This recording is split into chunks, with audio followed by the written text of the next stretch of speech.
Right now, I'm chairman of the OECS, so that's from St. Kitts all the way down to Grenada.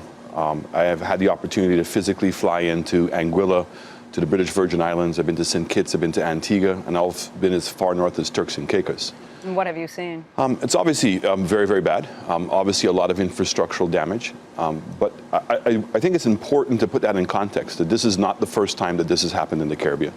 I mean, we had Hurricane Ivan back in 2004. It literally devastated the economies of Grenada and Cayman, and both of them have bounced back. Saint Lucia in 2010, Hurricane Thomas was very, very, very damaging, and we've bounced back. And so the resilience of the Caribbean is extremely strong, and that we are brothers and sisters. So whereas there may be other events taking place around the world and priority may not be on us, we have always bound together to be able to make this thing happen. What's interesting about what's taken place is the number of destinations that have been impacted. So you have the British with the British Virgin Islands, you have the US with the US territories, you have the Dutch and the French with Saint Martin. You now have yesterday Guadeloupe and Dominica being impacted. You have Puerto Rico that was being impacted. Then you had Houston that was out. You had Florida and Miami that were potentially going to be in the path. And then you had an earthquake in Mexico and another earthquake, unfortunately, last night. And my heart and prayers go out to the citizens of Mexico and the Mexican government.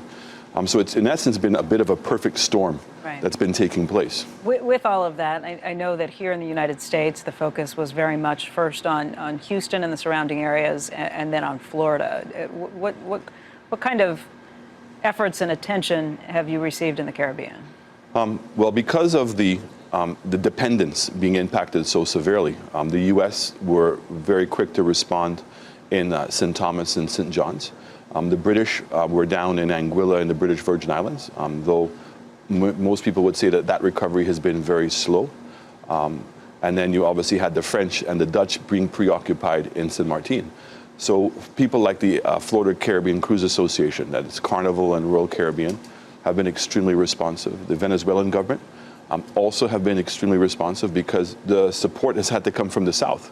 Because, you know, while we were going through this, you had 2 hurricanes heading up north, and literally Miami was on a shutdown. So unfortunately, American Hub got shut down almost for 10 days out of Miami. And so it really has shown us that we need to diversify ourselves a bit, and maybe look a bit more to Panama in terms of supplies of food, because, you know, the Caribbean is one of the few regions in the world in which the U.S. has a trade surplus. We're talking about almost $5.6 billion trade surplus. The Caribbean is an important part of America's security.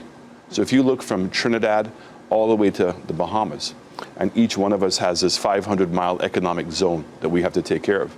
And if you connect all that blue economy, the Caribbean is actually larger than Mexico.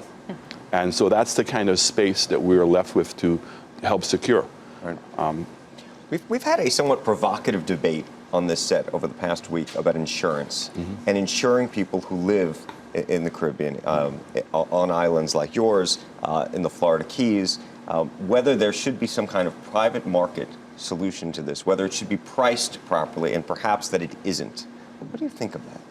I think it's a great idea, but in order for that to take place, building up resilience. So, you know, in the world today, there's 2 terms that people are using. One's called mitigation, which is the reduction of carbon emissions, and the other one's adaptation, which is physically building the infrastructure to cope with these storms. So basically accepting this is a new reality. And I think that the insurance mechanism will work very, very well, but it's going to require some changes in order to ensure that the infrastructure is built back up, because nobody wants to know that every single time there's a storm, we're starting back at zero.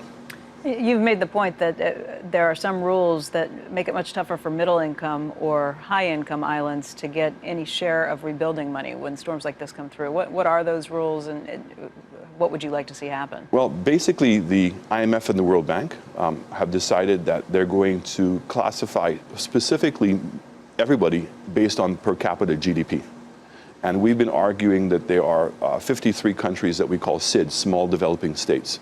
You know, Saint Lucia has an economy of 1.5 billion, a population of 170,000. You know, the Solomon Islands, Tonga, all of us are very, very small. And we're saying that you cannot classify us just by per capita GDP, and that vulnerability has to be a more broadly accepted term. So If in fact, well, if it remains the way it is now, when we're rebuilding, we can only get access to what we call commercial rates because we're considered middle income. And if you're now a high income, so for instance, Antigua is on the verge of becoming a high income country, we'll get just pure commercial rates. So we're arguing that when it comes to infrastructural development, that the World Bank agreed to reclassify us as lesser developed countries. And therefore we get access to concessional funds, low interest rate funds, longer term repayments. Because you're dealing with these issues that are coming fast and furiously.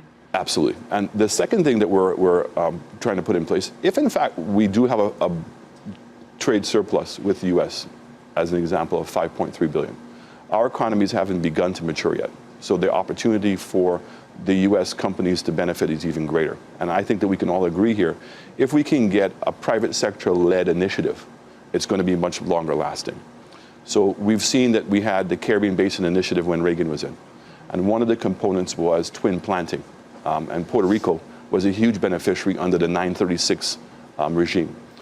Can we not get an incentive, and that's what we're in discussions with the US about, that if US companies invest into the Caribbean, that those investments in our books are always tax-free, that the US allow those funds to be repatriated back into the US tax-free, only on those investments. So one, it accomplishes getting the funds back into the United States of America. It creates an avenue for the private sector to participate in this growth and brings a lot of money to the table. If there's a tax reform, some of this would be a moot point, correct? This is assuming that U.S. tax law remains unchanged? No, I think it's regardless. So for instance, United States has NAFTA with Mexico and Canada. So this would be our own trade agreement? For the Caribbean.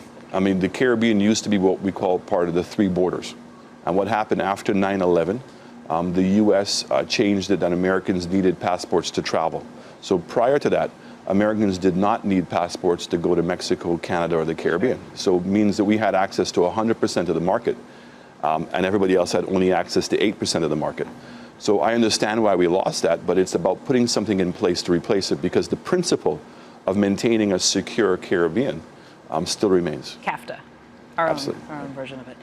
Prime Minister Chastanet, thank you very much for your time today. We appreciate it. Thank you very much. And again, my heart goes out to my citizens and my nationals in Dominica.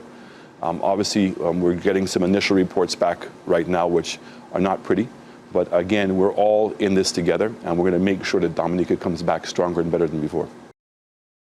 Hey there, thanks for checking out CNBC on YouTube. Be sure to subscribe to stay up to date on all of the day's biggest stories. You can also click on any of the videos around me to watch the latest from CNBC. Thanks for watching.